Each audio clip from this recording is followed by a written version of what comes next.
comment allez-vous? Aujourd'hui, j'aimerais qu'on reparle un tout petit peu confinement, Covid, etc. Alors très honnêtement, je n'avais absolument pas prévu de parler de ce sujet-là, et puis j'ai vu une vidéo de Joyka qui m'a fait changer d'avis. Pour vous expliquer un petit peu, dans sa vidéo, Joyka explique comment il a vécu son confinement, en expliquant les points positifs, les points négatifs, et j'ai trouvé ça vraiment hyper intéressant de voir comment un youtubeur comme lui, par exemple, a vécu ça, et les points positifs qu'il en a tirés, parce que, comme il le dit, il a créé 2 sons, dont un que je vous invite à écouter, parce que je l'écoute en boucle, qui s'appelle Need You, et il fait tout un parallèle avec les étapes du deuil, avec la colère, le déni, la tristesse, et il explique un petit peu s'il a vécu ces différentes étapes, et s'il les a vécues, comment il les a vécues, à titre personnel. Et bref, cette intro est beaucoup trop longue.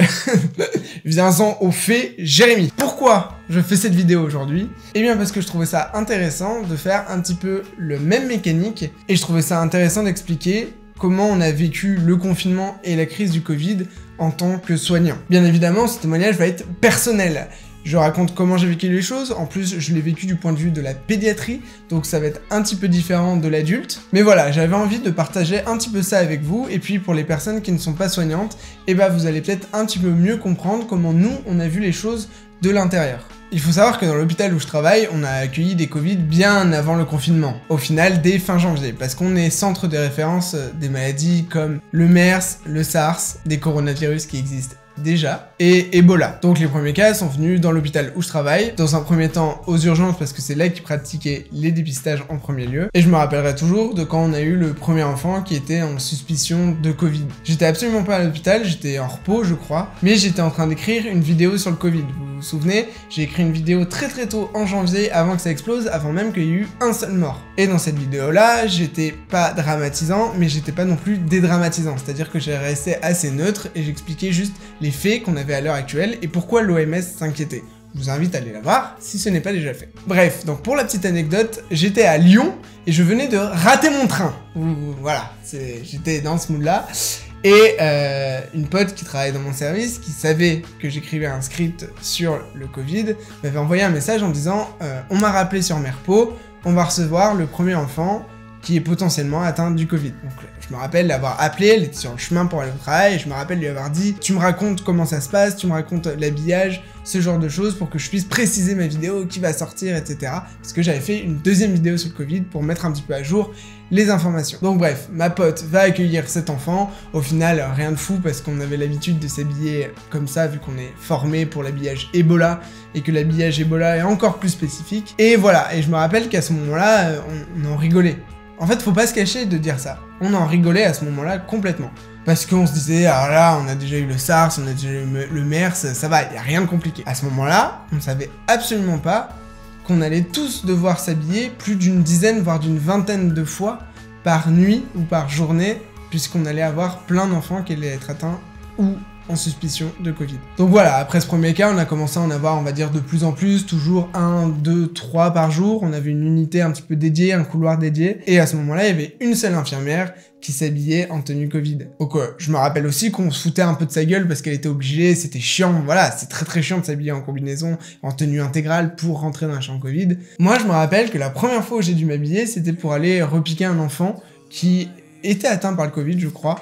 Et je me rappelle, voilà, je me rappelle de cette première fois où je me suis habillé, et encore une fois, je ne m'attendais absolument pas à devoir me rhabiller autant, parce que pendant très longtemps, on nous a dit que la pédiatrie allait être préservée. Ce qui me permet d'enchaîner avec le deuxième point clé, on va dire, de cette vidéo. La frustration qu'on a pu ressentir en pédiatrie. Vous imaginez que nous, on avait en interne toutes les informations qui venaient de l'Est, et de l'espèce de vague qui se propageait de l'Italie jusqu'à l'Île-de-France. Donc l'Est avait carrément 2 à 3 semaines, je ne sais plus, d'avance sur nous, et donc on voyait, on avait l'impression d'avoir à 200 km de nous une espèce de guerre qu'on ne pouvait absolument pas maîtriser, avec une grosse boule de neige qui arrivait sur notre gueule. Et donc quand le confinement a débuté, c'est là qu'on a commencé vraiment à s'armer en Île-de-France pour se préparer un petit peu comme un siège pour la suite, et on a eu tous ce même sentiment en pédiatrie, d'être pas inutile, mais ce mot est arrivé dans la bouche de pas mal de mes collègues. Pourquoi ? La plupart des réanimations pédiatriques parisiennes ont ouvert des lits adultes pour accueillir des patients Covid, mais pas la nôtre. On a ouvert 8 lits de réanimation supplémentaires,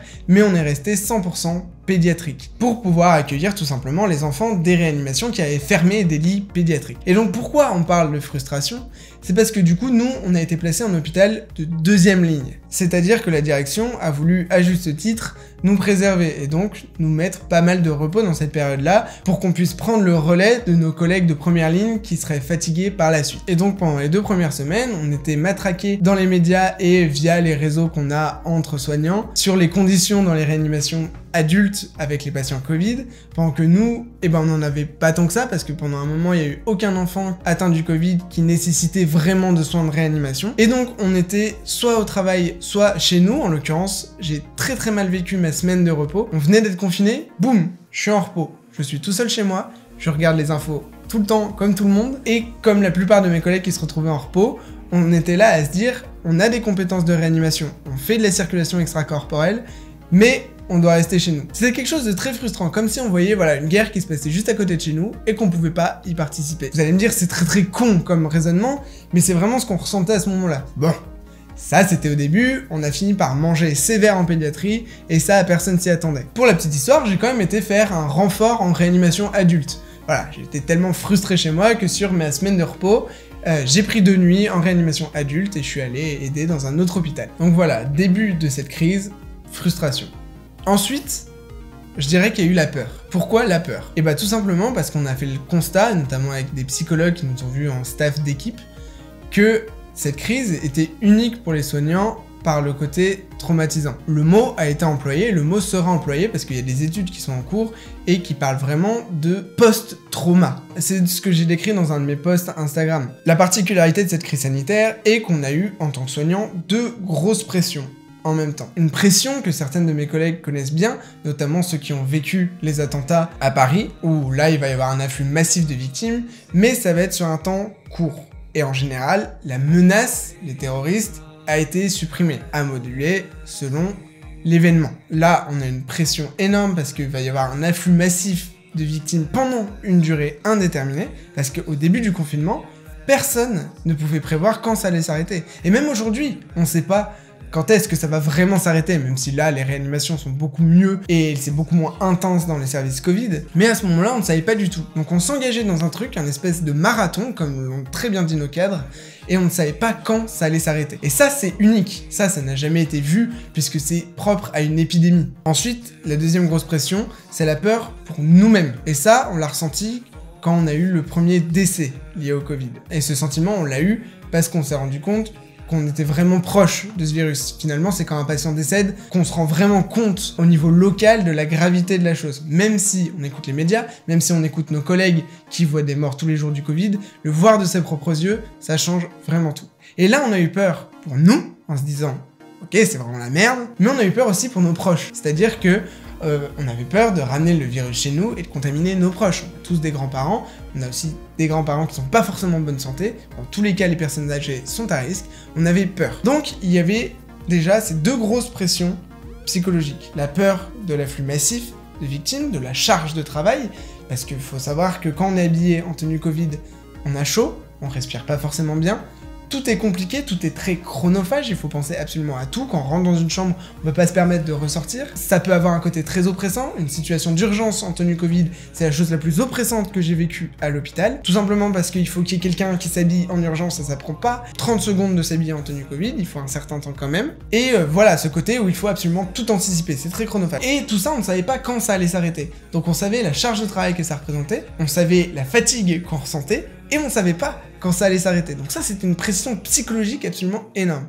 Et il y avait également cette peur pour nous-mêmes, en tant qu'individus, et la peur de contaminer les autres. Encore une fois, vous rajoutez à ça le fait que dans les médias, on entend parler que de ça, que le soir, on rentre et comme les autres personnes, on ne voit personne. Et aussi, comme tout le monde, comme l'a très bien dit Joyka dans sa vidéo, la non-perspective d'avenir, on va dire. Vu qu'on ne sait pas quand ça va s'arrêter, on ne sait pas quand notre vie va redevenir normale. Et ça, combiné à tout ça, ça donne ce traumatisme dont parlent beaucoup les psychologues. Voilà, ça c'est la partie un petit peu négative. La partie positive de ce confinement et de cette crise, ça a été plusieurs choses. Pour moi, il y a eu l'entraide, mais ça, Joyka en a très bien parlé dans sa vidéo. Et je parlais du coup spécifiquement à l'hôpital. Déjà, il y a eu cette reconnaissance dont je parle dans ma vidéo sur l'infirmier en 2100, donc je vais pas revenir là-dessus. comment le grand public voit l'hôpital à l'heure d'aujourd'hui. Mais il y a eu aussi de l'entraide, je trouve que les équipes se sont énormément soudées. Je travaille dans un service où l'équipe collabore déjà énormément parce qu'on est complètement dépendant d'un des autres, individuellement on n'est rien du tout en réanimation, mais là je trouve que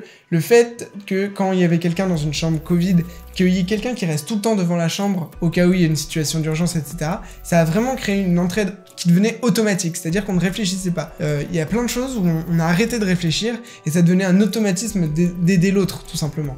Et c'est devenu aussi un automatisme de s'entraider entre services. Ça a lié des liens très forts entre des services, par exemple parce qu'on a eu des renforts des hôpitaux de jour, des services qui se sont dégarnis, on va dire, pour venir nous aider, et ça a permis de mettre en interaction des services qui ne parlent pas forcément beaucoup d'habitude. Et puis voilà, encore une fois, le Covid-19 a permis le Ségur de la santé qui se déroule en ce moment même. C'est horrible à dire, mais je pense qu'on n'aurait jamais réussi à obtenir des négociations comme ça si le Covid n'avait pas eu lieu. Donc il a quand même fallu une crise sanitaire de cette ampleur pour que le gouvernement ouvre les yeux. Alors que ça fait des mois, voire des années, qu'on dit que le système hospitalier ne peut pas tenir comme ça. Bon, peut-être qu'effectivement il fallait une épidémie de ce genre-là pour faire ouvrir les yeux aux politiques. En attendant, il faut tirer le positif, et là on est en posture de négocier, il faut pas louper ce créneau-là encore une fois. Bon, et puis personnellement, pendant ce confinement, j'ai pu créer cette petite chose que vous avez pu voir dans les stories, hein. Ça aussi, hein. Le confinement m'a permis de sortir genre 3 vidéos en 10 jours, j'avais jamais fait ce rythme-là, mais en même temps,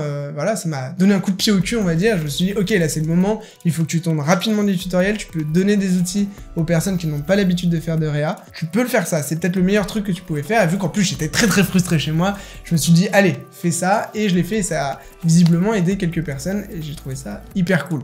Voilà, je voulais faire cette vidéo parce que j'en ai pas parlé pendant 2 mois, mais je l'ai quand même vécu, et je trouvais ça important de partager mon ressenti, encore une fois, qui est personnel. D'autres soignants l'auront peut-être vécu différemment, j'insiste là-dessus, je ne veux pas faire de généralité. Promis, une vraie Minute Santé sortira dimanche prochain si j'arrive à la monter à temps, avec un vrai sujet qui ne parle pas de Covid, mais voilà, je trouvais important d'en parler une dernière fois. Vous m'avez entendu, une dernière fois. Voilà, j'espère que vous vous portez bien, que vous allez tous pouvoir reprendre un petit peu votre vie d'avant Covid. Prenez soin de vous, prenez soin de vos proches. N'hésitez pas à partager la vidéo si elle vous a plu et à vous abonner si ce n'est pas encore déjà fait. Et moi je vous dis à la prochaine. Salut!